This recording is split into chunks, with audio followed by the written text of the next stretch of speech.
Hello बच्चों, सभी को नमस्कार। आइए आज हम घनाभ से एक दो प्रश्न बनाते हैं और घनाभ क्या है इसे समझते हैं।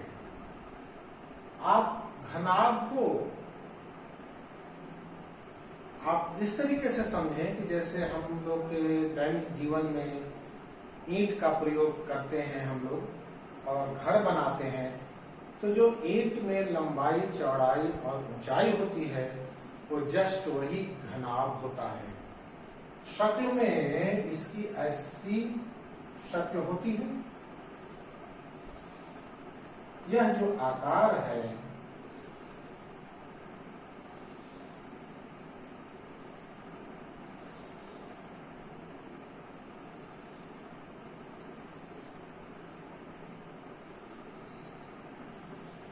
यही घनाभ है। ईंट की शक्ल में जो ठोस पदार्थ है वह घनाभ है। इसमें तीन चीजें होती हैं: लंबाई, चौड़ाई और ऊंचाई। आप इसका संकेत के रूप में ए मान सकते हैं लंबाई के लिए, और चौड़ाई के लिए बी मान सकते हैं, ऊंचाई के लिए सी मान सकते हैं। इस तरीके से मार्किंग करेंगे तो इसमें यहां से ए लंबाई का पोर्शन होगा, यह ए होगा, यानी ए भी लंबाई का पोर्शन होगा, ये लंबा है ए।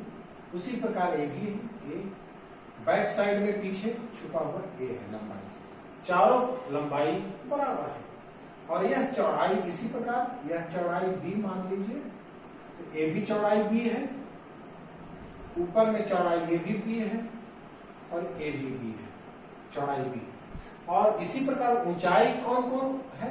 ये ऊंचाई है सी का, ये भी ऊंचाई बराबर होती है, ये भी ऊंचाई सी है, ये भी ऊंचाई सी है। इसको आप अच्छे से समझ लीजिए कि इसमें विकर्ण दो प्रकार के होते हैं। विकर्ण दो प्रकार के विकर्ण, एक होता है पृष्ठीय विकर्ण, पृष्ठीय विकर्ण, और दूसरा होता है आकाशीय विकर्ण। आकाशीय विकर्ण। ये विकर्ण क्या होता है? आप लोग पहले समकोण त्रिभुज में देखे होंगे कि एक समकोण त्रिभुज बनाते हैं और उसमें एक भुजा, दो भुजा होती है और एक होता है कर्ण। कर्ण होता है। इसी प्रकार विकर्ण अगर चतुर्भुज है, कोई भी चतुर्भुज है, तो उसमें एक शीर्ष और उसके ठीक सामने शीर्ष के बीच की दूरी या जो लंबाई होती है, इसी को हम कहते हैं विकर्ण। यही विकर्ण है। यानी एक चतुर्भुज में दो विकर्ण होता है, एक विकर्ण में दो विकर्ण होता है। यह आप स्पष्ट समझ लें। जैसे दीवार है, तो इस दीवार में ये ऊंचाई है और इधर लंबाई है, तो इस तरीके से आप विकर्ण उस कॉर्नर से लेकर और इधर तिरछा और प्लस यहां से लेकर उधर तिरछा, बीच से होते हुए पृष्ठ को छूते हुए जो धागा खींचेंगे वह कहलाएगा विकर्ण। तो इस तरीके से विकर्ण, इसमें कितने विकर्ण हो जाएंगे आप देखिए, इसमें विकर्ण कितने हो जाएंगे, कितने प्रकार के होंगे? यह कहलाता है पृष्ठीय विकर्ण। पृष्ठीय विकर्ण होता है face diagonal, face diagonal, face diagonal. पृष्ठ, सामने पृष्ठ, जैसे मान लीजिए यही आपके सामने दिखाई दे रहा है, यह भी घनाभ के आकार का है, या जो डस्टर है। ये आपका यह जो पृष्ठ है, जो छूने में, स्पर्श करने में, टच करने में जो भाग हो रहा है, यह पृष्ठ कहलाएगा। तो इसके तिरछा यहां से लेकर ऐसा बीच से होते हुए इस कॉर्नर से इस कॉर्नर तक जो सटा करके खींचेंगे दूरी, वह पृष्ठ का विकर्ण कहलाएगा। और इस प्रकार इसमें दो विकर्ण होंगे, एक ऐसा और दोनों इसमें बराबर होंगे क्योंकि यह आयताकार है, लंबाई चौड़ाई बराबर है, इसलिए यह पृष्ठ का विकर्ण कहलाएगा। तो पृष्ठीय विकर्ण आप यहां से लेकर, जैसे सामने मार्किंग कर सकते हैं, यहां से लेकर सामने का एक पोर्शन, पहले हम ये सामने का पोर्शन, अभी सामने का पोर्शन हम पृष्ठीय विकर्ण को छोड़ देते हैं, पहले हम आकाशीय विकर्ण को यानी स्पेस डायगोनल, इस पर चर्चा कर लेते हैं, क्योंकि इसके बाद इसमें ओवर राइटिंग हो जाएगा तो समझने में दिक्कत होगी। आकाशीय विकर्ण देखिए क्या कहलाता है। आप कल्पना कीजिए कि यह इस कॉर्नर है और यहां से यहां तक इस कॉर्नर को, ऐसा जो आकाश में, हवा में जो दूरी नापेंगे, यह कहलाता है आकाशीय विकर्ण। आकाशीय विकर्ण, आकाशीय विकर्ण कहलाता है। इस कॉर्नर से लेकर इस कॉर्नर से लेकर यहां तक की दूरी, यानी आप ऐसे समझ सकते हैं कि जिस कमरे में हम खड़े हैं, इस कॉर्नर से यहां से लेकर धागा को खींच दिया हवा में ही आकाश से लेकर उस कॉर्नर तक सीधे। यह जो तिरछा हुआ हवा में जो खींच रहे हैं, यहाँ बॉटम है, टॉप वहां पर उस कॉर्नर पर कर दिए, तो यह जो बीच में हुआ आकाशीय विकर्ण कहलाएगा। इससे लेकर यहाँ तक जो बीच में, मतलब ये मकान के बीच से होते हुए हवा में इधर से खींचे, इस प्रकार आकाशीय विकर्ण इसमें 4 हो जाएगा। एक विकर्ण यहाँ से यहाँ तक 1 होगा और एक यहाँ से यहाँ तक होगा, दो विकर्ण होगा, सॉरी, यहाँ कॉर्नर से लेकर एक विकर्ण उसको ऊपर में 2 हो गया, एक और एक यहाँ से यहाँ तक 2 विकर्ण होंगे, दोनों बराबर होंगे क्योंकि कमरे की लंबाई चौड़ाई बराबर है। तो इस प्रकार आकाशीय विकर्ण का सूत्र क्या हो जाएगा, आकाशीय विकर्ण का सूत्र हो जाएगा, इसमें तीनों भुजा का उपयोग होगा, वर्गमूल a² plus b² plus c²। इसका मतलब हुआ लंबाई स्क्वायर प्लस चौड़ाई स्क्वायर प्लस ऊंचाई स्क्वायर, फिर इसके बाद इसका वर्गमूल ले लेंगे, यह आकाशीय विकर्ण का मान देगा हमको। और पृष्ठीय विकर्ण इसमें कितने हो जाएंगे, अब देखिए आकाशीय विकर्ण इसमें कितने हो जाएंगे, 2 यहां से यहां और यहां से यहां। अब हम पृष्ठीय विकर्ण के बारे में देखते हैं। पृष्ठ, सामने का पृष्ठ इतना है, ये विकर्ण है आपका पृष्ठीय विकर्ण, सामने इसमें, तो इसका बीच से लेकर यहां से लेकर या यहां से लेकर, आप इसमें देखिए जैसा हम समझा चुके हैं, ऐसा पृष्ठीय विकर्ण होगा और इधर ऐसा पृष्ठ, तो पृष्ठ को छूते हुए एक विकर्ण यहां आएगा और सेम टू सेम दूसरा विकर्ण भी यही होगा, यानी दोनों विकर्ण बराबर होगा। सामने एक विकर्ण, 2 विकर्ण, दोनों विकर्ण बराबर होगा। इसी प्रकार इसके पृष्ठ साइड में, उस साइड में सेम टू सेम होगा। अब इधर देखिए बगल में, बगल का पृष्ठ जैसे ईंट है, बगल का पृष्ठ क्या है, ए है, यह वाला पोर्शन है, ये पोर्शन है, तो इसका बीच से विकर्ण यहाँ से ए विकर्ण एक मिलेगा, एक विकर्ण ए मिलेगा, दोनों बराबर मिलेगा। चित्र में भले दिख रहा है टेढ़ा, लेकिन आप ईंट को रखेंगे तो ईंट को देखेंगे तो ये बराबर ही मिलेगा। यानी इसमें कौन कौन भाग लगेगा, भाग लेंगे बी भुजा और सी भुजा, इसमें रोल होगा, तो ए पृष्ठ का विकर्ण निकलेगा। इस विकर्ण में कौन मिलेगा, ए और सी, इस प्रकार 3 विकर्ण हो जाएंगे। पृष्ठीय विकर्ण के लिए 3 प्रकार के विकर्ण होंगे, तो उनका सूत्र हो जाएगा, एक में तो a² प्लस b², एक विकर्ण तो ए आ जाएगा, दूसरा विकर्ण आ जाएगा b² प्लस c², और तीसरा विकर्ण आ जाएगा a² प्लस c²। इसको ऑब्लिक नहीं बल्कि 1 नंबर दे देते हैं, 2 नंबर दे देते हैं और 3 नंबर। 3 प्रकार के इसमें पृष्ठीय विकर्ण निकलेंगे, 3 प्रकार के पृष्ठीय विकर्ण निकलेंगे।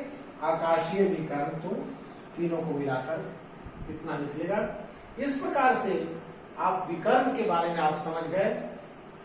अब इसका संपूर्ण पृष्ठ का क्षेत्रफल, संपूर्ण पृष्ठ का क्षेत्रफल, पृष्ठ का क्षेत्रफल कितना होता है वह आप देख लीजिए, 2 गुणित AB plus BC plus AC या CA, यह संपूर्ण पृष्ठ हो गया। इस कभी कभी आता है लंबाई दे दिया जाएगा, चौड़ाई दे दिया जाएगा, ऊंचाई दे दिया जाएगा और आपसे कहा जाएगा कि घनाभ का संपूर्ण पृष्ठ निकालिए, तो इस सूत्र का प्रयोग करें। इस तरीके से कुछ सूत्रों पर हमने चर्चा की। अब आइए जो प्रश्न दिख रहे हैं उनको हम हल करते हैं।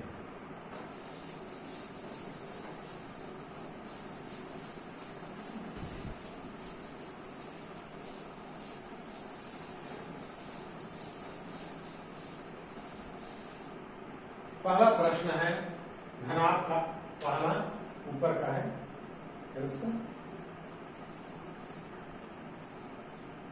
घनाभ 8 मीटर लंबा है, यानी A बराबर कितना है 8 मीटर। फिर 4 मीटर चौड़ा है, यानी B का मान 4 मीटर और C का मान कितना है 2 मीटर है। यह है घनाभ का। तो क्या करना है, घनाभ के सभी विकर्ण, घनाभ के सभी विकर्ण पूछे जा रहे हैं, सभी विकर्ण, यानी इसके अंदर घनाभ के सभी विकर्ण मतलब कितने हो गए 3 पृष्ठीय हो जाएंगे, 3 पृष्ठीय निकालना है और एक आकाशीय निकालना है, एक आकाशीय विकर्ण, यानी 3 और 1 4 विकर्ण ज्ञात करना है हमको। आइए हल करते हैं। प्रथम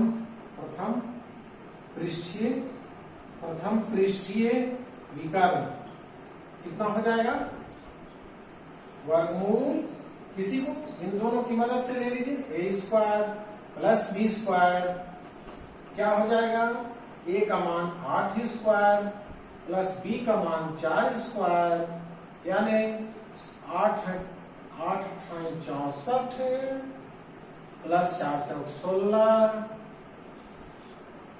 6 4 10 के 0, हासी 1, 6 7 1 8, 80 हुआ। यानी अंदर में क्या कर सकते हैं आप, 16 गुणित 16 85 5, वर्गमूल क्या आ जाएगा 16 का 4, वर्गमूल में ही 5 छोड़ दीजिए, 4 वर्गमूल 4 16, प्रथम पृष्ठीय विकर्ण क्या है मीटर, ये हो गया 4 वर्गमूल 5 मीटर। अब दूसरा पृष्ठीय विकर्ण कितना हो जाएगा, B से निकालिए, B² प्लस C², सूत्र B² यानी 4² प्लस 2² 16 प्लस 2 का 4 हो जाएगा, यानी 20 हो जाएगा। 20 को आप 5 गुणित 4 समझ सकते हैं, तो 4 का वर्गमूल 2 आएगा, अंदर में छोड़ दीजिए 5, यह हो जाएगा मीटर में, 2 वर्गमूल 5 मीटर। ठीक है, दूसरा पृष्ठीय और तीसरा पृष्ठीय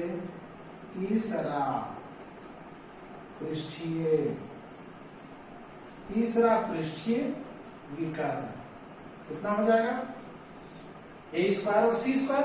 अब की A B से बनाए, इसके बाद B C से बनाए, अब की बात A C से बनाते हैं, A और C से, यानी A² प्लस C²। आगे क्या हो जाएगा, A का मान कितना हो जाएगा 8² प्लस C का मान 2² हो जाएगा, 8 8 64 प्लस 4 कितना हो जाएगा 8 8 64 4 68, यानी 16 4 करेंगे तो 64 32 32 16 16 64 16 और 68 है, तो 68 को कितना कर सकते हैं, 2 3 6, 2 4 8 और 2 17 दूनी 34, यानी 17 गुणित 4। आप इनको दिखा सकते हैं 2 गुणित 17 4 गुणित 17, यानी 4 का वर्गमूल 2 और 17 छोड़ दीजिए उसी में, इतना मीटर। 2 वर्गमूल 17 मीटर हो गया। इस तरीके से 3 तो हमने निकाल लिए, ये 3 काम हो गया। अब एक आकाशीय विकर्ण निकालते हैं, इसको हम मिटा देते हैं।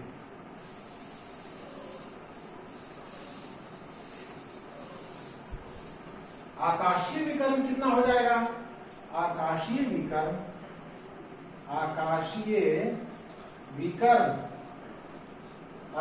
विकर्ण हो जाएगा आपका वर्गमूल a square plus b square plus c square. यह आंसर हो जाएगा 8 का स्क्वायर प्लस 4 का स्क्वायर प्लस 2 का स्क्वायर। ठीक है, 8 × 64, 4 × 16 और 2 दूनी 4। कितना आ गया? 6 × 4 = 10, 4 × 14 के 4 हासिल 1 और 1 2, 2 और 6 84। 84 को थोड़ा कर लेते हैं कि कितना होता है। 2 2 चौक 8, 2 दूनी 4, 2 से 21 हो गया। यानी आपका इसको आप ऐसा कन्वर्ट कर सकते हैं, 84 जो दिख रहा है आप 2 दूनी 4, 4 गुणित 21 समझ सकते हैं आप। ठीक है, 4 गुणित 21, 4 का वर्गमूल आ जाएगा 2, 2 लिख दिए और वर्गमूल उसी के अंदर छोड़ दीजिए। इतना क्या हो जाएगा? मीटर। इतना मीटर हो गया। इस प्रकार पहला प्रश्न आपका हल हो गया। यही पूछ रहा था, 3 पृष्ठीय क्षेत्रफल, पृष्ठीय विकर्ण और एक आकाशीय विकर्ण। अब आइए दूसरे प्रश्न में हम आते हैं।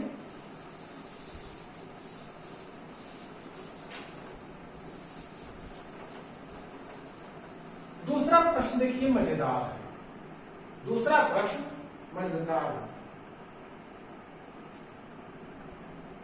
उस बड़े से बड़े खंभे की लंबाई ज्ञात कीजिए जो 10 मीटर लंबा है और 10 मीटर चौड़ा है और 5 मीटर ऊंचा है, और क्या ऊंचे कमरे में रखा गया है। इस कमरे की लंबाई दी गई है, चौड़ाई दी गई है, ऊंचाई दी गई है। इसे बड़ा से बड़ा खंभा कितना रख सकते हैं? जरा सोचिए, जमीन में रखेंगे तो खंभा तो नीचे रहेगा, ये छोटा रहेगा। लेकिन अगर तिरछा करते हैं, यहां रखते हैं और उसको तिरछे वहां कॉर्नर में ले जाते हैं ऐसा, तो इसकी लंबाई सबसे ज्यादा होगी। इस तरीके से बहुत अधिक लंबाई हम अगर इसमें रखना चाहें, इस कॉर्नर से लेकर उस कॉर्नर तक। यानी आपको क्या पूछा जा रहा है, आप गौर फरमाइए। आपसे पूछा जा रहा है आकाशीय विकर्ण की लंबाई पूछ रहा है। जितना आकाशीय विकर्ण की लंबाई होगी उतना लंबा हम खंभा रख सकते हैं। इसलिए दूसरे प्रश्न में आंसर, दूसरे प्रश्न का देखिए आंसर नंबर 2। क्या उस बड़े से बड़े खंभे की लंबाई जो 10 मीटर लंबा, यहां क्या दिया हुआ है? ए का मान दिया है 10 मीटर और बी का मान दिया है 10 मीटर और सी का मान दिया है 5 मीटर। तो आकाशीय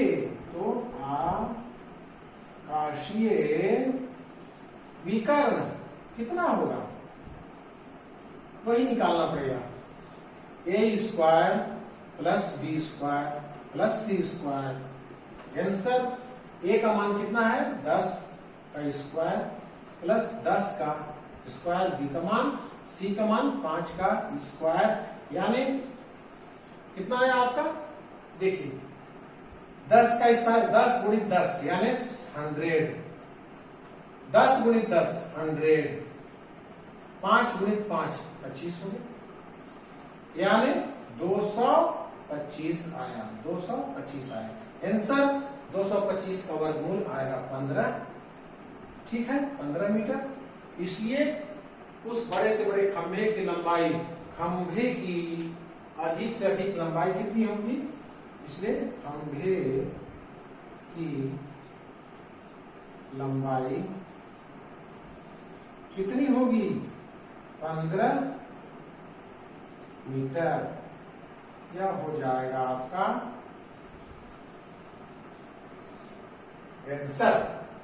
ठीक है, समझ में आ गया होगा हमको लगता है। ये पूरे आसान प्रश्न है। अब आइए इसको हम देखते हैं एक घन के बारे में कुछ विचार करते हैं। घन कैसा होता है, घन के बारे में थोड़ा सा सीख लेते हैं। घनाभ की लंबाई, घनाभ की चौड़ाई, घनाभ की ऊंचाई, तीनों यानी घनाभ में क्या होता है, लंबाई और चौड़ाई, ऊंचाई, इन तीनों को इक्वल कर देते हैं। इक्वल, तीनों को बराबर कर देते हैं, यानी दोनों तीनों इक्वल है। तीनों को आप संकेत के रूप में इक्वल कर दीजिए और मान लीजिए कि सब भी भुजा का मान a है, तो कैसा चित्र उभरेगा।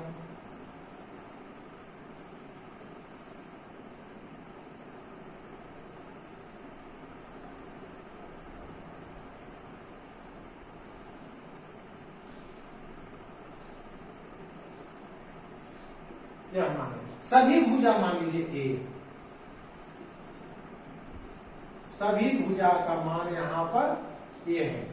इसको क्या कहते हैं, इसको कहते हैं घन, यानी लंबाई इज इक्वल टू चौड़ाई इज इक्वल टू ऊंचाई। लंबाई, चौड़ाई, ऊंचाई, इसमें तीनों बराबर होती है, तो इसमें आकाशीय विकर्ण कितना हो जाएगा, आकाशीय विकर्ण कितना हो जाएगा, आकाशीय विकर्ण कितना हो जाएगा, वर्गमूल ए स्क्वायर प्लस ए स्क्वायर, लंबाई चौड़ाई, लंबाई स्क्वायर चौड़ाई स्क्वायर ऊंचाई स्क्वायर, कितना हो जाएगा, वर्गमूल 3 ए स्क्वायर बनेगा, यानी वर्गमूल 3a, इतना बन जाएगा। आकाशीय विकर्ण इतना हो जाएगा। और पृष्ठीय विकर्ण, पृष्ठीय विकर्ण का सूत्र क्या होगा, पृष्ठीय विकर्ण का सूत्र क्या हो जाएगा, ए स्क्वायर प्लस ए स्क्वायर। यहां जानते हैं कि पृष्ठीय विकर्ण में क्या होता है कि दो ही भुजा आती है। पृष्ठीय विकर्ण तो यहां से यहां तक एक बीच वाला ही होगा, यानी ए आधार का काम करेगा, ए लंब का काम करेगा। कितना हो जाएगा, वर्गमूल 2a स्क्वायर, यानी वर्गमूल 2 इंटू a। इस तरीके से सारे पृष्ठीय विकर्ण बराबर मिलेंगे, आकाशीय विकर्ण सारे बराबर मिलेंगे। इसमें कम बड़ा छोटा कोई नहीं होगा, क्योंकि इसकी लंबाई चौड़ाई ऊंचाई तीनों की बराबर है। अगर मान लीजिए कि आपको दिया है एक भुजा दी गई है, भुजा बराबर 5 मीटर है, तो पूछेगा आकाशीय विकर्ण कितना होगा। तो आकाशीय विकर्ण कैसे निकालेंगे, आकाशीय विकर्ण बराबर सूत्र वही है, ये देखिए, इस सूत्र से निकाल दीजिए, वर्गमूल आकाशीय विकर्ण का सूत्र लिखिए, वर्गमूल 3a, यानी वर्गमूल 3 इंटू a का मान कितना हो गया, 5, यानी 5 वर्गमूल 3 कितना मीटर हो जाएगा। यह हो जाएगा आकाशीय विकर्ण का।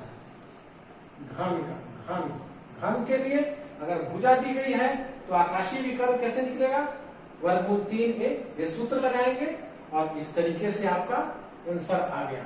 ठीक है। अगर मान लीजिए घन का आयतन पूछेगा तो कैसे करेंगे,